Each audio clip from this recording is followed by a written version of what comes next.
Berna is an award-winning author, producer, speaker, rich auntie in the training, and financial hypewoman, which is code for all the phenomenal work she does to create financial education media for young people. A proud Filipino-American daughter of immigrants, she taught herself how to pay off over $50,000 of debt and is yelling for tips and tricks loud and proud on the internet. Berna's 2023 debut book with HarperCollins, right here on the table, Money Out Loud, All the Financial Stuff No One Taught Us, is a bookshelf.org bestseller and has received multiple star reviews from Kirkus and Booklist. Let's give it up for Berna Anat.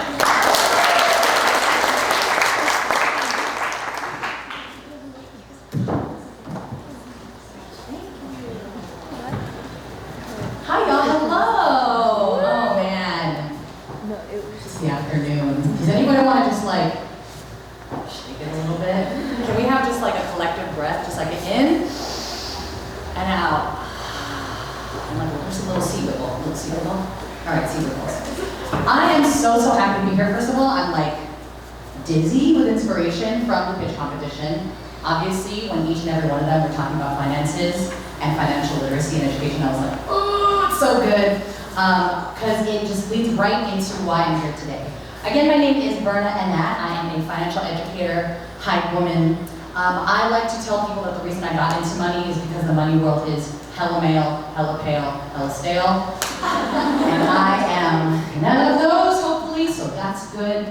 And I want to chat more with all of you about financial stuff. Do you have a clicker? Do you have a presentation up on that? Yes? I've got some stuff to show you. I've got some stuff on your table, and I want to talk about money. So, my talk today is called My Money Says Yes. A lot of the time when we're talking about money, it feels like, no, it feels like, ouch. So I try to bring energy and hype to the world of money that often doesn't exist. Can you put this next slide, please? A little bit about me, because you're like, why should I trust her? Which I understand. As the folks said in my bio, thank you so much, I am first-gen Filipino-American daughter of immigrants. I include this picture because no one ever believes me. I am Filipino, I'm sure. Here I am standing with other Filipino people, that's my family. I didn't just jump in the picture with them. This is my crew. I was born and raised in the Bay Area, South San Francisco, and I went to school for communications, for PR. Do y'all remember magazines? Remember that? I really wanted to work for a magazine. That's what I wanted to do. I studied PR at USC. I studied words. I studied pitching, things like that. And then I got scared because everybody was like, journalism's dead. So I like pivoted to PR. Coming out of that though, USC, expensive school. I was half on scholarship and half on student loans. Probably like 4 or 5-ish years after I graduated, I moved to New York City because I was like, I still want to be a magazine girly. I moved to New York City, found myself around age 25, 26, $12,000 of credit card debt, yes, and $38,000 of student loans, yes, so good. I was like trying to live my Devil Wears Prada life, and that was expensive and it hurt. So what I ended up doing was I moved back to the Bay Area. I got a full-time job because for like 4 or 5 years I was essentially again still trying to make magazines a thing. I was like freelancing, I was taking all kinds of crazy jobs, I was working for the YMCA. I got home, back to the Bay Area, got a full-time job, and then just started doing like this to the computer. I was like, I came from a family of 2 immigrants from the Philippines. My mom worked for United as a customer service agent. She's the one that checks you in for the flight for like 40 years. My dad was a mail carrier, delivered mail for 40 years. Being a daughter of immigrants from an immigrant family, you learn that there is no time to do anything besides survive, right? So my parents weren't like going over budgeting and flashcards or like investing words with me. They were assimilating and trying to raise us the best they could. So by the time I got to like post-grad and I was on $50,000 in debt, I didn't know what to do with my money at all. So I do what all of us probably still do when I hit the Googles. I was like, how to budget? Don't make me use a spreadsheet, please. Like what can I do with my money? That's when I found that the money world is, as I say, hella male, hella pale, hella stale. Everyone that people were suggesting to me, they're like, oh yeah, we gotta listen to this podcast. We gotta read this book. We gotta read this website. White guy, white guy, white guy, white guy, white guy, white guy. Old white guy, old white guy, old white guy. Being like, hey, you should just sit down with your family and talk. I was like, oh, you do not come from a brown family. I better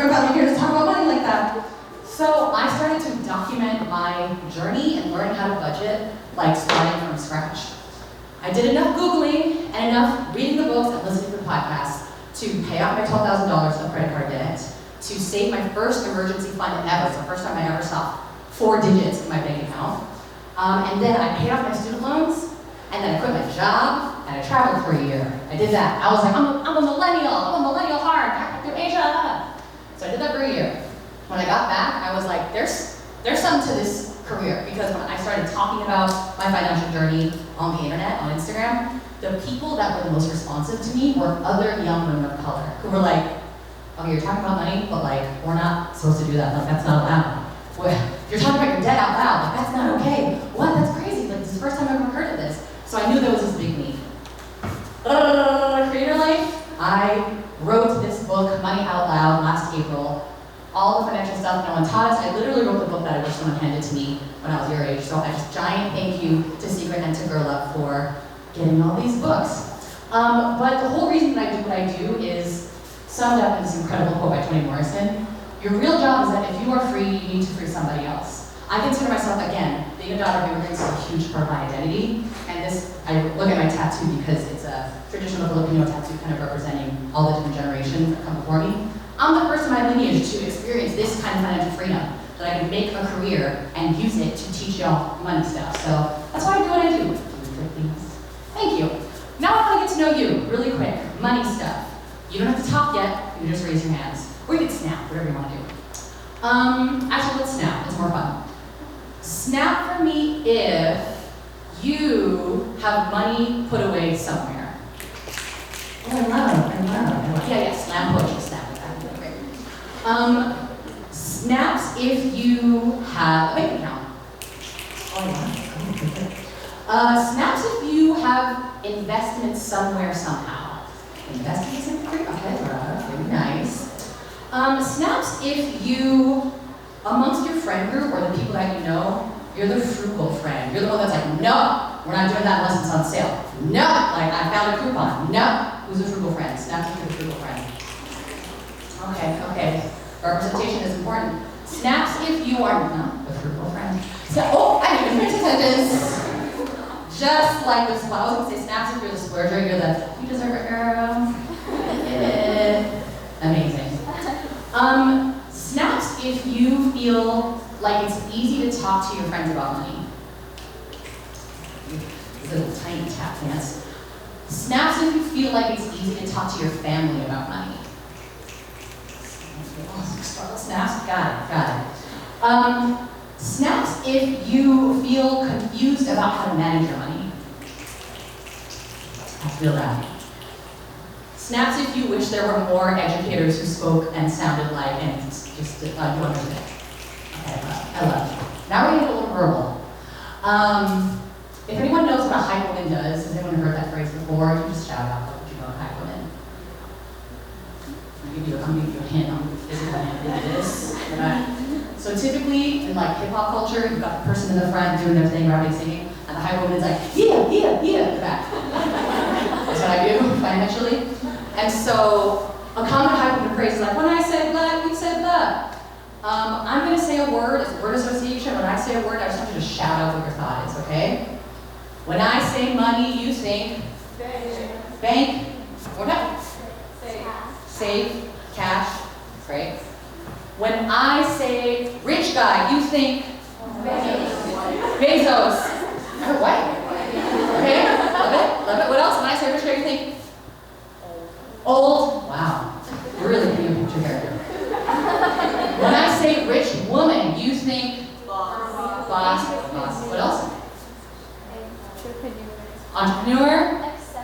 Exception. Ooh. Self-made? Oh, so very different tone between the two. Okay. When I say broke, you think students, poor, or me. This girl. Same, TH. When I say billionaire, you think Elon Musk. What else? Kardashians. What else? Generational. Word. When I say wealth, you think rich. Power. Absolutely. Abundance. Slightly different from when we talk about money or growth. When I say, here's $1 million, you have to spend it all right now, you think, college, education, vacation. What else? Investments. Man, you guys are smarter than me. That's good. That's good. You didn't take the bait for the less healthy stuff. That's great. All right, let's click, please. Thank you. It's super important for me to get us all loose when we talk about money, because when I talk about money, I don't make a lot of sense. It has to be playful. We're gonna do a little something right now, a little activity called I see it, I like it, I want it, I budget. Snaps if you know what I'm referring to here. What song? It's called Seven Rings, Ariana Grande. I thought I should include this. Singing Seven Rings with $13.01 bank account. I'm not talking about wallet today, I'm talking about budgeting and managing your money. Today's talk is all about saying yes to your money saying yes to you. A lot of the times when you think about something like, okay, wait, when I say budget, you think, first of all, silence, so yes. Exactly. Savings. I feel like in that silence, usually people are like, budget? Oh, please. But the way we want to think about budgets, I want to turn that around for you. Budgeting is really just a matter of building your own rules to spend your money. A lot of the time people think budget and they're like, oh, that thing's gonna tell me no. Like if I make a budget, it's just all the reasons that I can't do things financially. We're gonna turn that around and make it a yes. Can we do one more click, please? I want you to grab some Post-its. I believe you all have Post-its on your table. If you don't have Post-its, you can use your notebook. I just want you to write 5 things you spent money on this month. Just 5 things you spent money on this month. It could be on separate Post-its. Initially, I was going to have us get up and put the Post-its somewhere, but we just have them around. 5 things you spent money on this month, right? Don't be ashamed. You don't have to put the amount, just 5 things. 5 things you spent money on. If you want to get crazy, do 10. Great. I saw which one you were snapping. Splurgers? This will be hard for you.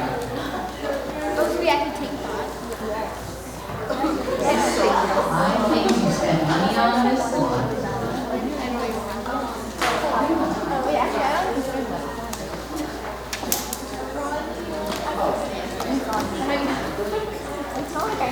I think you spent money on this month. You could just ask like what you. If anybody's feeling shy or stuck, let me help you. Yeah, like say like what you're doing is like.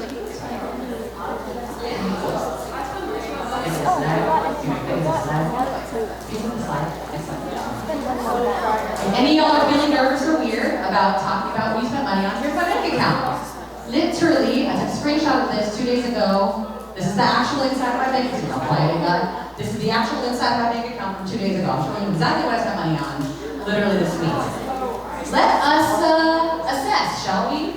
Matcha, duh. Package pickup because I was too lazy to get it from a different place. I wanted it to come closer to me, so I spent $6 out of laziness. Hotel, come here. Duh. Drinks with my siblings, bubble with friends, parking again, because Oakland plays you. Matcha again, dinner with my bestie, dinner with 3 besties. Ouch. Lobster, expensive. Okay? So just 5 things that you spent money on this last month. Do you feel like we have 5 things? Okay, perfect. So, the ways that we spend our money usually looks like that list that I showed you, right? Like you open your bank account or you open like your debit card or credit card, and it's just this long, like shameful list of things that you've done. But the truth is, I want you to start thinking about your money not as one list, but 3. These are the 3 jobs I want you to give your money at all times. This is like the most basic level budgeting. Anytime you're spending money in these 3 categories. Category 1, needs. I think of like the heart emoji, like survival. I needs it to survive. That's how I remember it. We're talking about housing, health needs, groceries, phone bill, utility bills, anything you need to survive as a person, that goes in the needs category, right? Wants. Tongue emoji, for obvious reason. This is, I want it to make my life better. I might not need it to survive, but it makes surviving nice.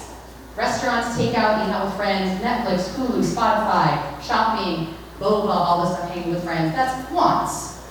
A majority of the spending you're doing is either it's needs or it's wants. Then, we'll talk about this a little later, dreams. That's the 3rd category. I dream about having this one day. You're saving for vacation, tuition, new insert anything, paying off debt, moving to a new place.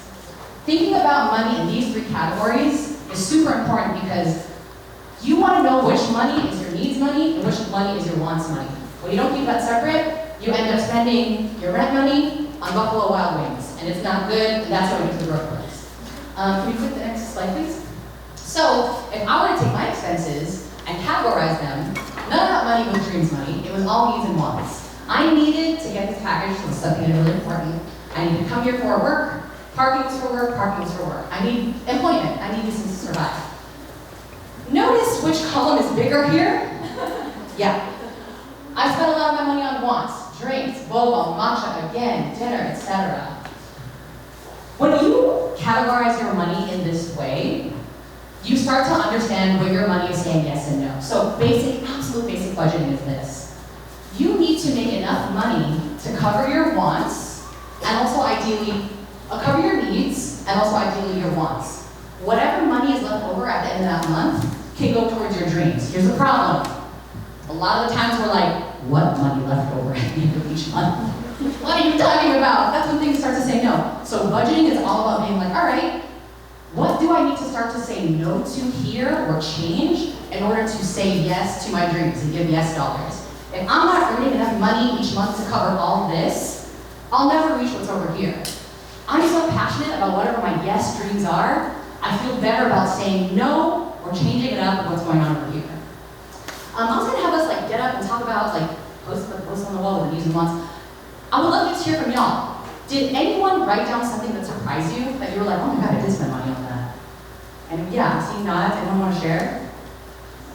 Sorry, I saw your enthusiastic nod and I am now sailing you up. Clothes. Clothes are big. Anyone else bought clothes in the last month? Yeah, and that would be, what do you think? Clothes being, which side? Needs. Yes, needs definitely. See, this is where things are cool. Clothes can be needs, extra clothes could be a want. Anybody else? What other things came up for you?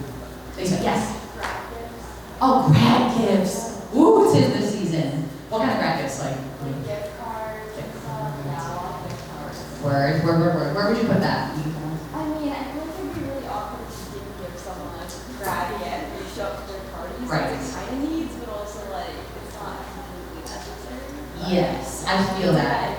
It's an in-between, exactly. It's like I need to keep my friendships alive, but I want to save my money. So then you're kind of trying to figure out like where in between it is. But it's really important, again, everyone can make their own budget and define for themselves what needs versus wants is. The like challenging part is when you start to be like, okay, I got my needs, I got my wants, but again, holy caca, I have no money left over for my dreams. So we're gonna move into one other activity that's gonna involve some of the stuff on your table. Please. It's called Is It a Yes? We've come to the point where we're like, I know my needs, I know my wants, how do I make it work so that it's a yes? You have worksheets on your table that look at this. Every one of y'all, I've assigned you an imaginary character per table. We have our 3 people, they got a profile, and we're gonna learn about them today. But I do have some information about them that isn't on your worksheet, so we're gonna talk about some of the views. Some of y'all have Emily. Who has Emily? Emily, you got Emily in the house? Excellent. Emily, that's my gamer girl, okay? Emily, she's 17. Favorite song of repeat now? Good luck, babe. Should I remember? Will not stop. Emily is a cashier at Food City. She makes $900 a month. Let me give you some context for Emily so you know her. Emily is a gamer girl. She's also a daughter of Asian American parents that are like, you want a game? Are you kidding? She's trying to go to community college to become a digital media and a game engineer. But her parents are like, that's not a thing and it's not stable, so we're not gonna help her pay for college. She needs $1,600 for books for a semester at community college. The thing with all these girls is they're trying to achieve these goals that they have within 3 months. Your job is to figure out if they can get there, considering all their needs and wants and the money that they make per month. So can Emily, your job with Emily, can you figure out how she can save $1,600 at the end of 3 months with her needs and her wants? Let's go to the next one. We got Sam. Who has Sam? Do we have Sam? Sam's in the house. Sam is loosely based on my best friend from kindergarten. Sam is 23. She works at a digital marketing firm, earns $3,000 a month. We'll say she lives in like Chicago. The thing with Sam and her internship, she's doing digital marketing for a bunch of crypto bros. Not fun. And she really wants to start her own business. The thing though, one of the things that you might want to do when you start your own business is file for an LLC. Anyone know what I'm talking about? Applying for an LLC. It's basically paying, I know, pitch competition people like this. It's basically you have to pay the government like $800 a year to be able to say that you're a company. So that's the first thing that Sam's trying to do. In 3 months, she's trying to be able to save $800 to establish Sam Media Marketing as an LLC. But she lives in a very expensive city, and you'll see in her needs and wants, she'd like to spend. She's a splurgy friend. Mia, okay. Mia, who's got Mia? That's a Mia girl in the house. Mia, close to my heart. Mia is first-gen daughter of immigrants, the show. Her jobs are retail and babysitting. She's earning $1,180 a month. The thing about Mia is, she is in like a multi-sibling household, but because she is the eldest daughter, she has a lot of responsibility. Is anyone in the house an eldest daughter with a lot of responsibility? Yes, you get it. So she's asked to do a lot for the family. She's asked to contribute a lot for the family, but she's a first-gen daughter. But she got a scholarship to UCLA this fall, and she's like lit. And her friend is like, we should celebrate. You should come with me and my family on this like beach getaway. And she's so tired, she wants to do it because she's like working so hard.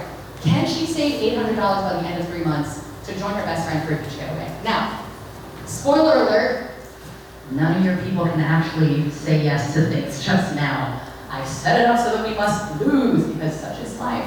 There is an envelope on your table that says make it a yes.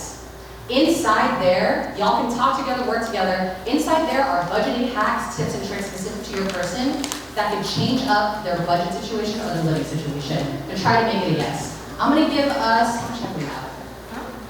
10 minutes? All right, I'm gonna give us about 5 minutes. I want y'all to discuss at the table what your person can do and how that person can hack their life in order to get to a yes. You have all the creative freedom. You don't have to use what's in the envelopes. You can tell me a whole other story. But afterwards, I'm gonna start asking some tables to tell me how y'all got to a yes. Cool? I'm gonna give 5 minutes. I was like, true. And having been an underpaid, not smart intern in New York City, I was doing a lot of delivery because tired. Not because smart, because tired. Sam just has to get it together. I was talking to a table where they were doing Mia stuff with a brother, and they were like, obviously the brother needs to be paying more rent. I was like, I know, right? I might have written that from a slightly personal place. Like, well, I'm the elder daughter, and my brother, who was older, was not helping, and I was like, there's something wrong with this picture? That's good. Do we feel mostly wrapped here? I would love to hear one from each person, like one from each representative person. What kind of creative solution you came up with for Sam or Mia or Emily? Would anyone like to volunteer? Yes, please. Yeah, I'm going to come down to you. So for Emily, without the make it a yes, she had only 1,290, and then with all the yeses, she had 1,960. Yeah. So she could have kept her PS4, all the money from her garage sale, and she would still have $90 to spare. Woo! Extra money. Round of applause. Round of applause. What would Emily do with $90? Maybe try to buy her PS4 back or something. Okay, excellent. Did anyone else at Emily have a different approach? It sounds like y'all use all the yeses. You're like, Emily, you're going to work. Okay, love that. Anyone else have Emily and a different approach? Different approach for Emily. What about Mia? Who had Mia and wants to volunteer? What creative solutions y'all came up with? Yeah, please. So we said, I wrote the numbers good. Like before the make it a yes, she was saving like $50 a month, which I didn't even include like wants with that, so she would not have been able to get her wants. And then we used to make it a yes, and she was like asking her brother to help her with them, asking for a promotion from her job and using her friend's subscriptions to Netflix and Coursera. So she started saving, I think, $270 a month, or like $350. I don't remember what it was. But it was enough to get her to her. Perfect. Yay, round of applause. So good. I love that you went from a place of like, let's pretend she has no wants. Get together, girl. We need to fix this budget. A lot of people like really punishing you in that way sometimes with their budget. You gotta strip it down to 0 and then build from there. I love that y'all did that. Thank you. All right, Sam. I know that there was some real judgment around Sam. Like, Sam, what are you doing? Sam, how did Sam get it together for y'all? What plan did you make for Sam to rein in that splurge friend energy? Yes. Come on, right? I know y'all have some thoughts. That's not true, man. This is not about me as an intern. What? Okay, so we decided to have her spend less money on DoorDash. She can keep some of her DoorDash, Well, thank you. but $400 a month on DoorDash is insane. So, But doable. Yeah. so $200 a month on DoorDash. Also, we decided she spends $150 on happy hour. Now she either gets drinks from Old Ben or she can stay home and watch Bridgerton with her friends. Oh, Yeah. Also, she got a roommate, which takes $1,000 off her rent. So yay. We got it. Yes, round of applause for Sarah.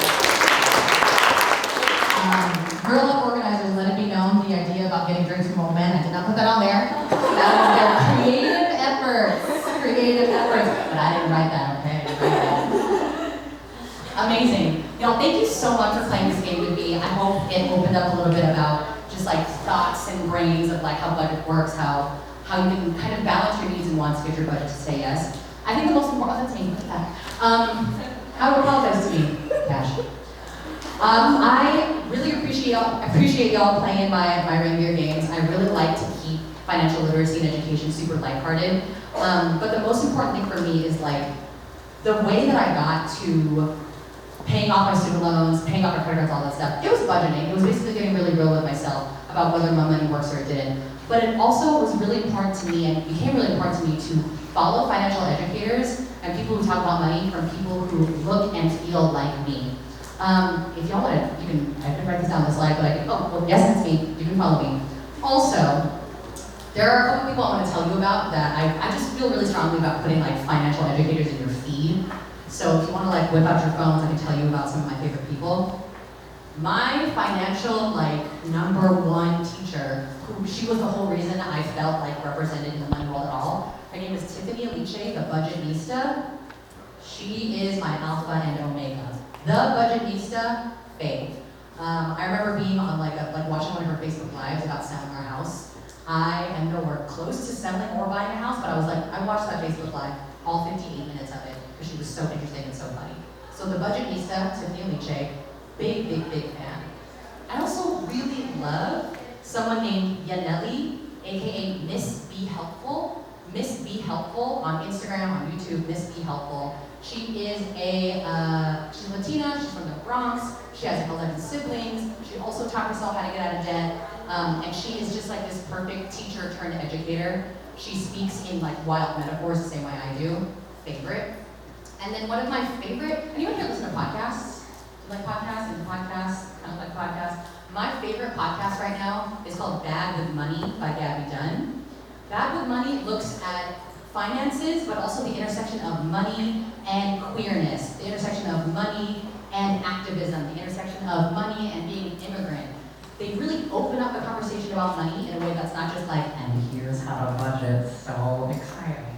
I love those three things, and I hope from here on this is just like, not just the beginning of your financial education, but the beginning of a financial education that feels good to you, makes you laugh, makes you think, and makes you feel seen.